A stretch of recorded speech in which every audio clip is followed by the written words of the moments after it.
रुपए की गिरावट देखने को मिल सकती है। बीरेन जी, आप कैसे देखते हैं? पॉवल टेस्टिमनी जो आई वो भी हॉकिश थी, डॉलर इंडेक्स में बढ़त देखने को मिली है। चीन की तरफ से जीडीपी जो फोरकास्ट है इस साल की वो ऑन द लोअर साइड है। चीन का ट्रेड डेटा भी यहाँ पर बहुत अच्छा नहीं आया, तो जो सारे रीजंस थे बाजार को चढ़ने के लिए वो सब हमने टर्न अराउंड होते हुए देखे हैं। यहाँ से सिर्फ अगर एनर्जी की ही बात शुरू करें, आपको क्या लगता है? जो लास्ट मीटिंग थी फरवरी की, उसमें जो गोयल साहब का एंड था क्लियरली डॉविश था और कल काफी हॉकिश था। तो ये जो डबल स्टॉक या रैंडमनेस है उसको डील करना पहले तो सीख लेना पड़ेगा। दूसरा, अभी सेरावीक चल रहा है अमेरिका में, जो एनर्जी मार्केट की काफी अहम इवेंट होती है। वहाँ अलास्का को ऑनशोर ड्रिलिंग के लिए खोला जाए या नहीं खोला जाए, उस पे बाइडेन गवर्नमेंट कॉल लेगी शायद, ऐसा मानना है। तो ये दो काफी अहम डेवलपमेंट्स है। अब फ्राइडे का नॉन फार्म पेरोल काफी अहम बन जाएगा कि वो नंबर स्ट्रॉन्ग आता है या नहीं।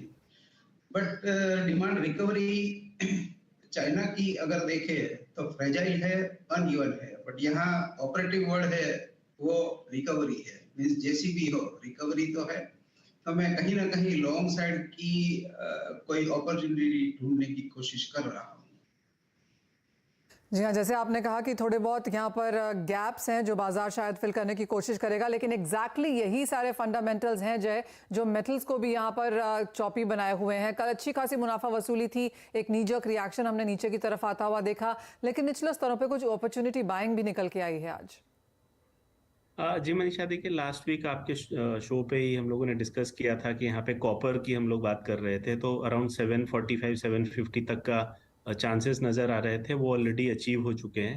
लेकिन करंट लेवल पे भी मैं थोड़ा सा कॉशियस अप्रोच लेना ही चाहूंगा, क्योंकि जिस हिसाब से यहाँ पे मैक्रोज चेंज हो रहे हैं, जैसा अभी बीरेन जी ने भी बताया कि पेरोल डेटा बहुत कुछ उस पर निर्भर रहेगा।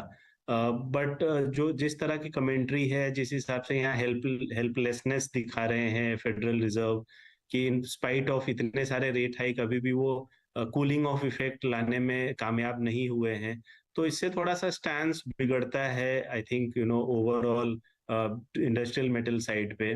तो और मुझे लगता है गुंजाइश है प्राइसेस को नीचे आने का। आई थिंक 725 730 तक का लेवल मैं एक्सपेक्ट कर रहा हूँ, पॉसिबल है, अनलेस यहाँ पे पेरोल डेटा में कुछ बहुत सरप्राइज निकल के आए और कुछ उम्मीदें बने। जहां तक चाइना रिकवरी की भी बात है, वहां पे भी चीजें बहुत ज्यादा आप उसको you have to take it with a pinch of salt, क्योंकि एक 2 साल के क्लोजिंग के बाद एक लोअर बेस पे अगर वो कोई नंबर्स डिस्क्लोज कर रहे हैं तो वो कितना रियलिटी है ये भी देखना जरूरी है। दूसरी तरफ एक होप यही है कि यहाँ पे जो बाइडेन ने जो कुछ पॉलिसीज लाए हैं, जैसे इन्फ्लेशन रिडक्शन एक्ट है, या फिर वो यहाँ पे फिर से मैन्युफैक्चरिंग को थ्रस्ट देना चाह रहे हैं यूएस के अंदर, तो वहां अगर इंडस्ट्रियल एक्टिविटी बढ़ती है तो कॉपर या बाकी बेस मेटल प्राइसेस के लिए थोड़ा सा उम्मीद रहेगा। बट ऑल इन ऑल यहाँ पे थोड़ा सा प्रेशर लाइक सिनेरियो है, थोड़ा सा कॉशियस रहना चाहिए।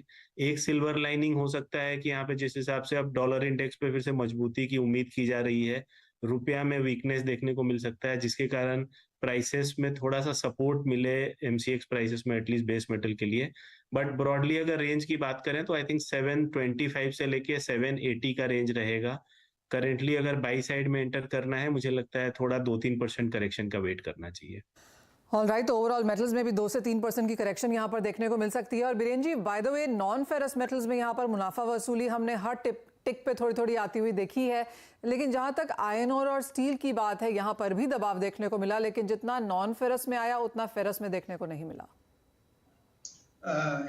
यहाँ काफी स्ट्रॉन्ग रेजिलियंस दिख रहा है मुझे, स्पेशली चाइनीज आयरन ओर या हॉट एचआरसी कॉइल बोले तो वहाँ रिकवरी अच्छी है, 30-35% अप है फ्रॉम द अक्टूबर नवंबर लो, और वॉल्यूम भी काफी अच्छे है।